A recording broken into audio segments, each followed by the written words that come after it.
Okay, it's going to be a review of the Royal Rumble 2015. Before we get to that, I just wanted to mention I'm kind of blown away by this Netflix news. So if you haven't heard it yet, I got the information by text message early this morning, and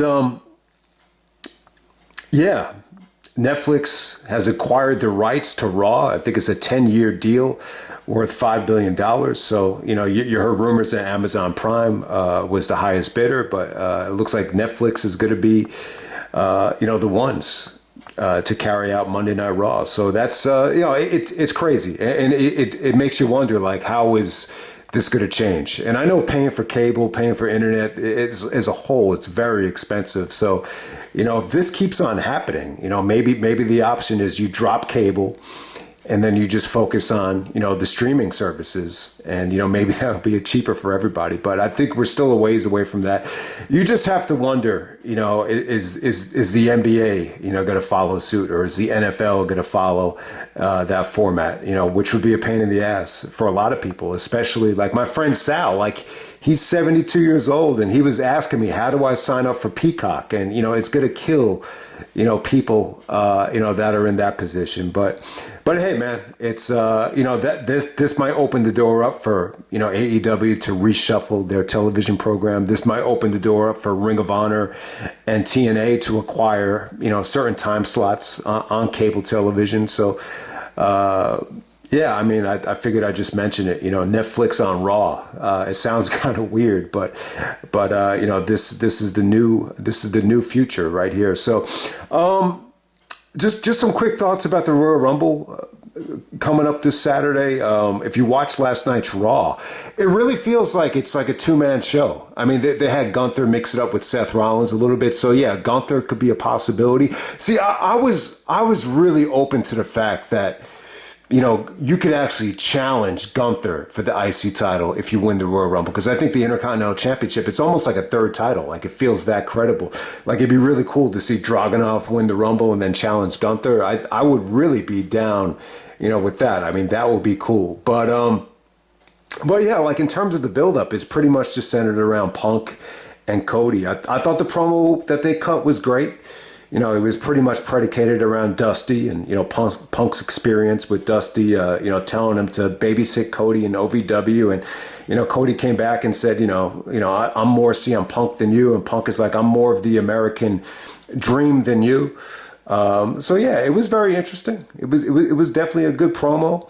I think the problem with it is, when Punk cut the pipe bomb, he stayed 3 years. It's not like he just left right away. But, Cody tried to paint, a pretty slick picture about leaving right after the pipe bomb, which, isn't necessarily true. But I thought it was good. I thought it was it definitely made you want to watch the Rumble. It really made you want to see, what would happen between Punk and Cody. I think it was great. And it's just so friggin' weird how they're both in the WWE ring, what are we, 2 years removed from AEW All Out. So that's kind of crazy. The Seth Rollins injury, I apologize if this is taking too long, but, the Seth actually comes out, he's limping around with the brace. It was pretty encouraging, I think. He seemed a little bit deflated. It really seems like he's excited about WrestleMania. You could tell, like, he's excited for this Punk thing, to get going if it does happen. But, basically, it almost has like it's a possibility, but at the same time, there just feels like there's a little bit of uncertainty. He did say the doctor said 3 to 4 months if he gets the surgery, but it looks like he's going to do the Nigel thing and just kind of, suck it up and rehab and try to get through it. So, I think Punk is like the perfect opponent for that. Punk wrestles a very safe style, like if you really think about it. And, maybe you can have, Gunther is actually talking about targeting the injury at WrestleMania, and, maybe Punk can do that as well, like by the time you get to WrestleMania. So, yeah, I mean, it's still, we're still about 2 months away. Recovery time is 3 to 4 months. I'm sure Seth can get through it. A partial tear of the meniscus, we've seen people fully tear it and come back, within 2 months. So we'll definitely see what happens. But yeah, on to Royal Rumble 2015. I know there's a lot of excitement in the air about, the Royal Rumble on Saturday. And yeah, I mean, it's tough though. Maybe the classic reviews will work better, earlier on in the month before we're kind of right at the finish line, because there's so much anticipation right now. But we're going to go all the way back to a nightmarish day where me and my brother watched this on the WWE network in complete misery on his little crappy laptop. It just leads me to wonder, like, why was I so fucking cheap at the time? You know what I should have done? I should have went down to the cable company, got a brand new modem, tried to get maybe the smart TVs were just insanely expensive at the time, but I say to myself, why the fuck did it take so long just to start watching this shit like a regular person? I don't know. I really don't have an answer for you. And we're going to go all the way back to January 25th, 2015, from Philadelphia, Pennsylvania. You had an attendance of 17,164. I'm not really interested in the pay-per-view buy rate. It looks like it did over a couple, 145,000 buys, but the WWE Network reached 1 million subscribers at the time, and there was a huge backlash after the show. I think canceled WWE Network actually trended #1 on Twitter. So that got the attention of Stephanie and Triple H, and they even brought it up on Raw due to the booking of this show. So there you go with that. But with Royal Rumble 2015, I mean, yeah, it's bad. I'm gonna say I think 2014 from start to finish, definitely a better show. Daniel Bryan and Bray Wyatt, I still think that's the best opener in Rumble history. So yeah, I think the closest one to me. Someone brought it up. I think it's definitely better than Edge and Shawn Michaels. The Edge and Shawn Michaels match, it was good, but it was a little bit underwhelming. It wasn't their best match. And actually Edge would be the other one. I think the closest one would be Edge and Ziggler. They opened up, I think it was Royal Rumble 2011 for the world title. That was exceptional. But Bray and Bryan Danielson would be my pick. And, the Cena Orton stuff was not bad. I just think the crowd kind of ruined it. Brock and Big Show was fun, was a fun segment. So, yeah, that show wasn't bad. And the Rumble didn't really get, awful, until the end. The Batista stuff just didn't go over well. But from start to finish, I think it's a much better show. But this Royal Rumble 2015, it's got a classic match, though. I think this is the one thing that 2015 has on 14. It's got arguably the second best triple threat match in WWE history. It's got arguably the second or third, maybe best WWE championship match in Royal Rumble history. So that's saying a lot. I mean, the match is that good. I had it. Where did I have it? I definitely had it in my top 3 or 5 of last decade. Seth Rollins, John Cena, Brock Lesnar. It's an incredible triple threat match. Really exciting. It's a near 5-star match, so if you haven't seen it yet, that definitely stole the show. But other than that, I mean, the show pretty much sucks. I think you could definitely argue this is the worst Royal Rumble, maybe ever, just because of how it just fell off a cliff.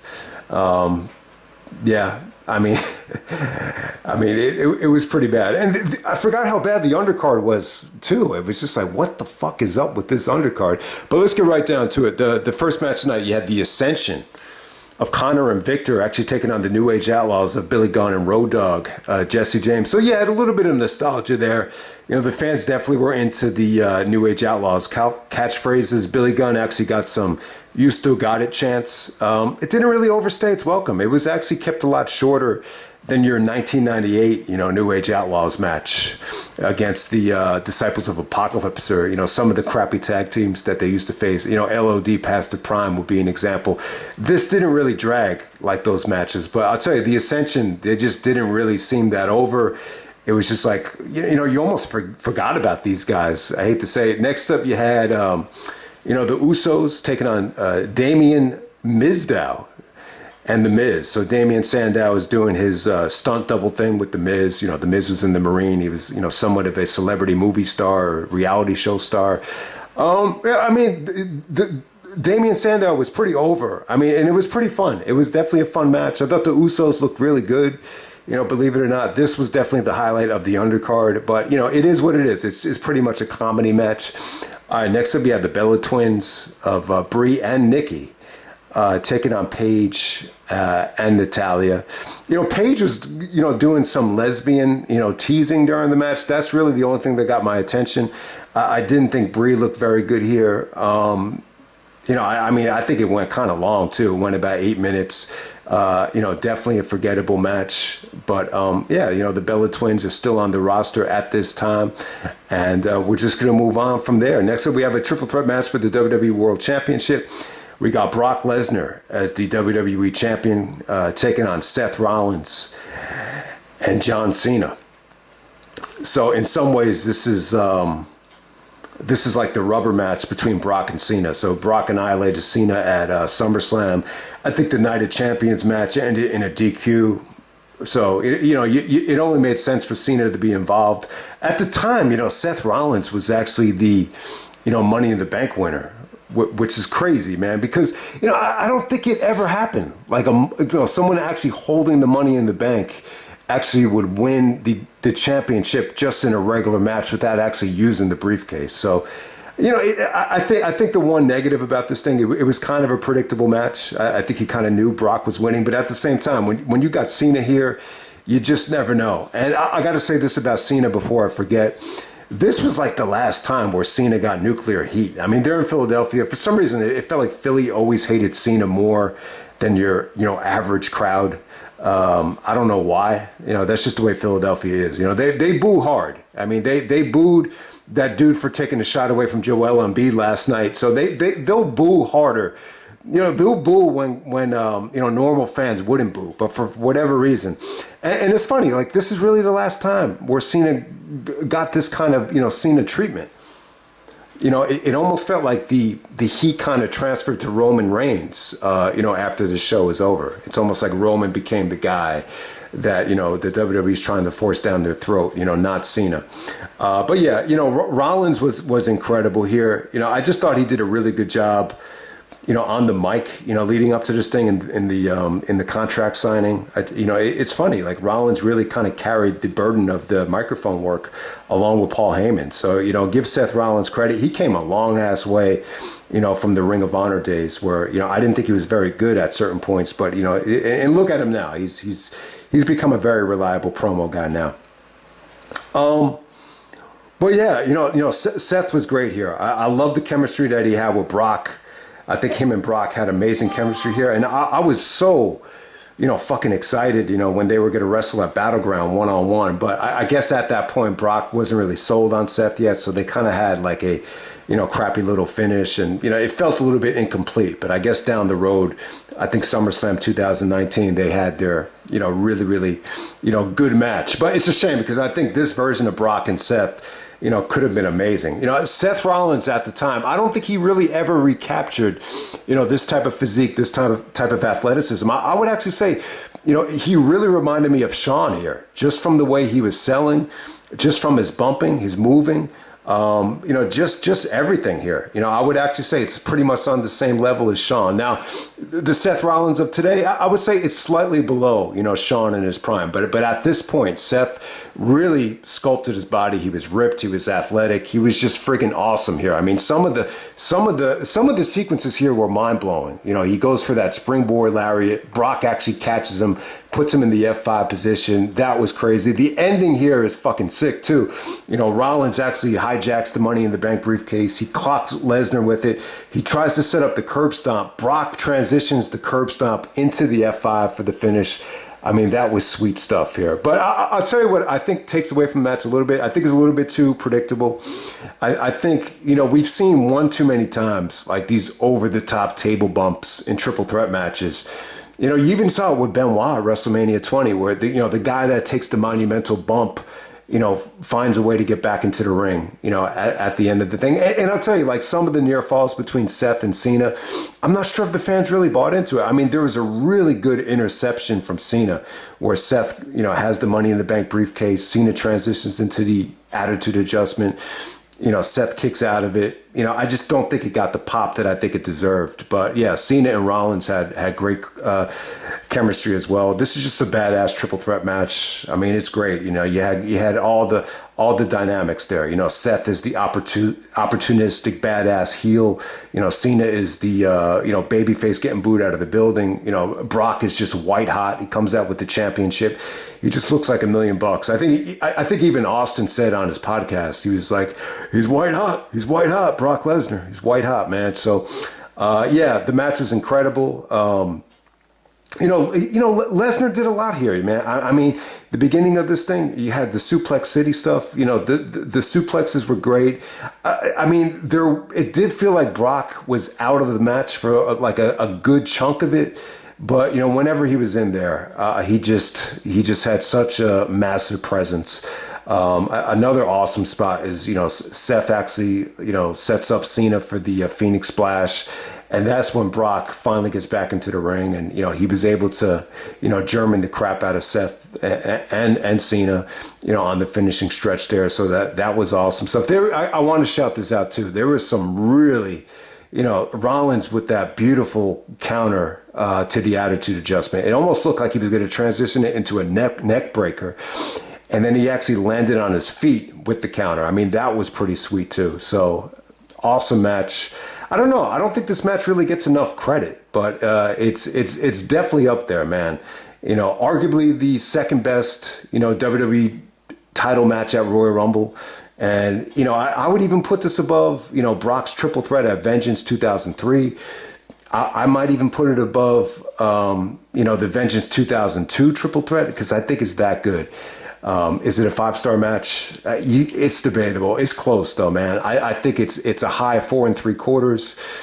You know, I think if the Brock stuff wasn't so, you know, predictable, I think it would be a no doubt, you know, a 5-star rating, you know, but Brock took a beating though, man. It was pretty cool. You know, Cena actually, you know, tackled him through the barricade. And then all of a sudden, you know, Seth actually did the elbow drop, you know, via Shane McMahon, Shawn Michaels through the table. And that's what took Brock out. So it was pretty good. It was lots of drama. Heyman played his role nicely. You know, he was trying to sell the fact that Brock needed an ambulance and, you know, Brock had to be wheeled out on a stretcher. But, you know, Brock was able to interrupt that Phoenix Splash to save the day.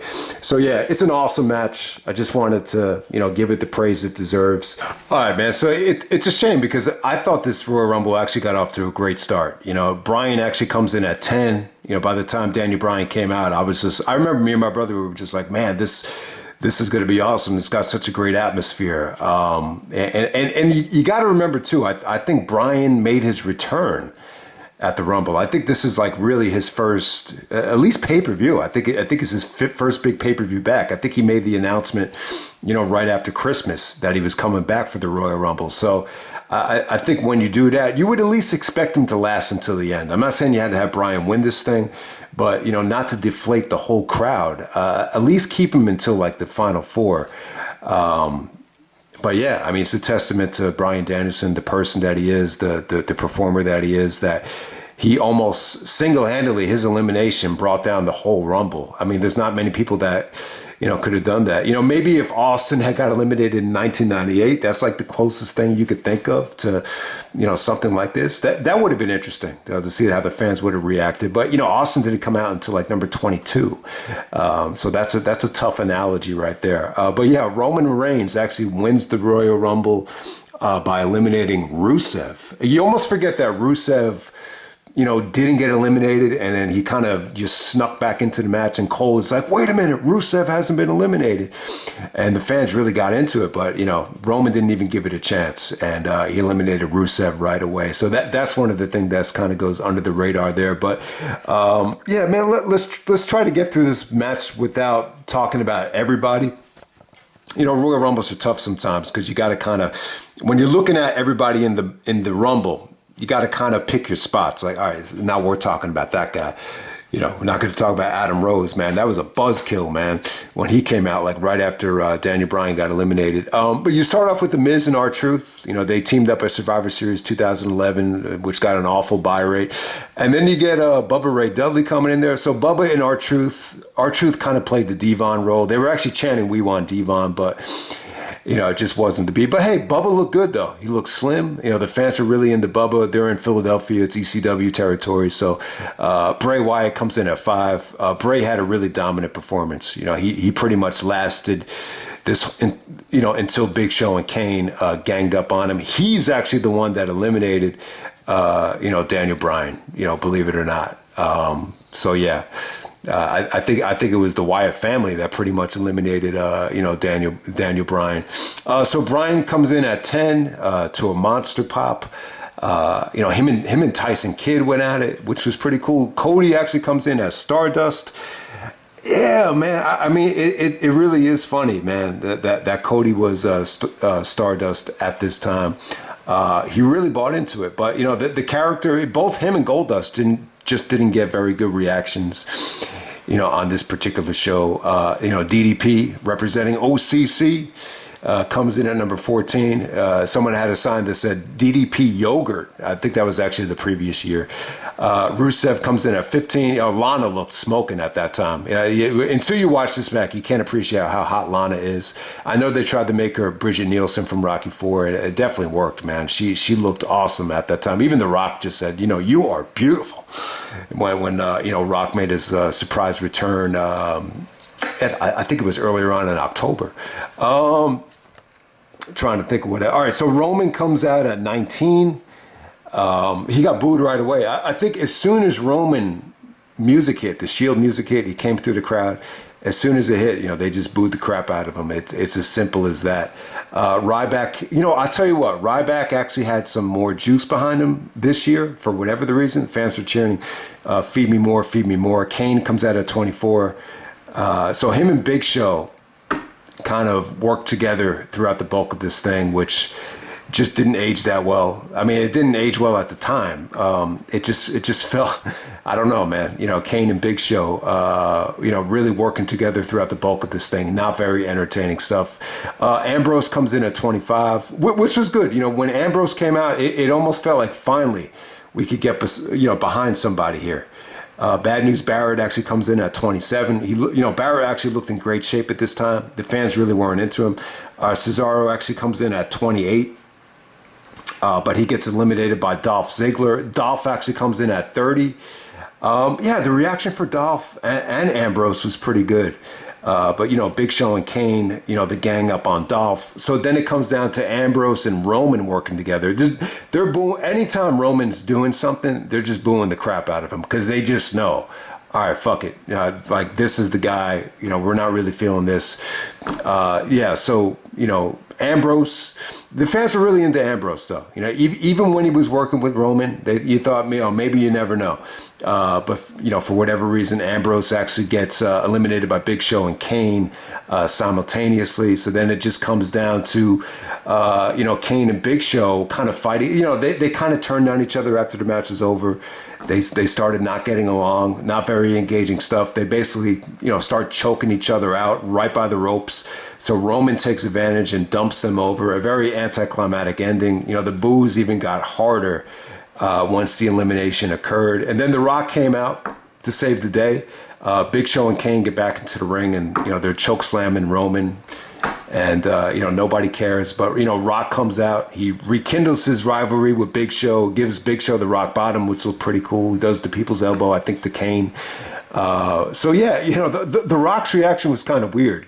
I don't know if he wasn't paying attention to the match, but when he held up Roman's hand, his cousin's hand, he just looks at the crowd like, really? Like he's like confused. Like it's just kind of funny how The Rock was a little bit surprised that the fans were booing him. But hey, if you have the DVD, if you have the Blu-ray, there's a really, really funny.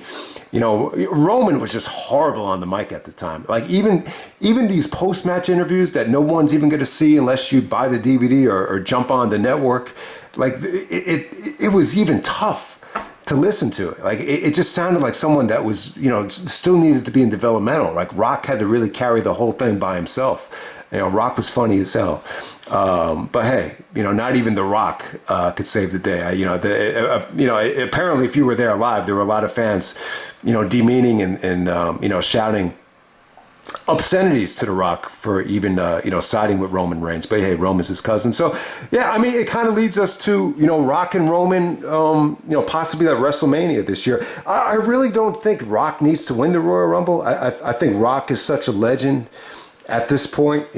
All he has to do is say, I want to challenge Roman at WrestleMania, and that should be good enough. I think Rock has earned the right, to be in that spot. The great thing about WrestleMania being a 2-night event is, someone could actually win the Rumble and main event on the first night. So, I'd be cool with that. I don't think you need to have The Rock win the Rumble. But hey, Rock and Roman. Roman has definitely come a long way, though. But, I'm not cool with saying that, I prefer Roman's push over Cena's push. To me, Cena's push was always interesting. Even in 2005, it was always interesting. It wasn't, it wasn't like uninteresting to the point where you were going to stop watching.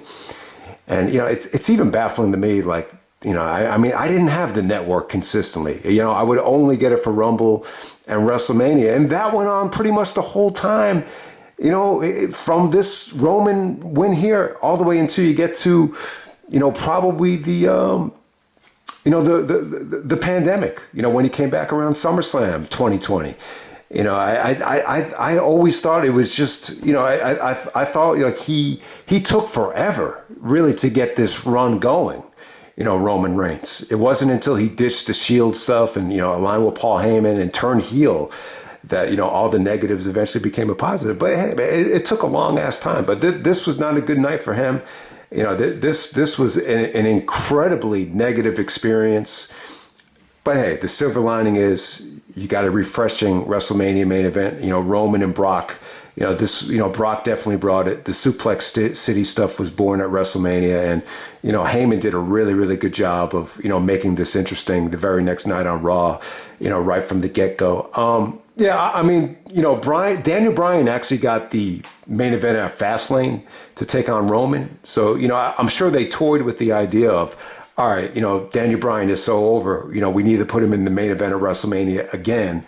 But Vince thought that would have been very repetitive. And I think, too, if you're going to make the decision not to push Bryan on this show, then you don't do it. But hey, at the time, I think it came out that Bryan was contemplating retirement.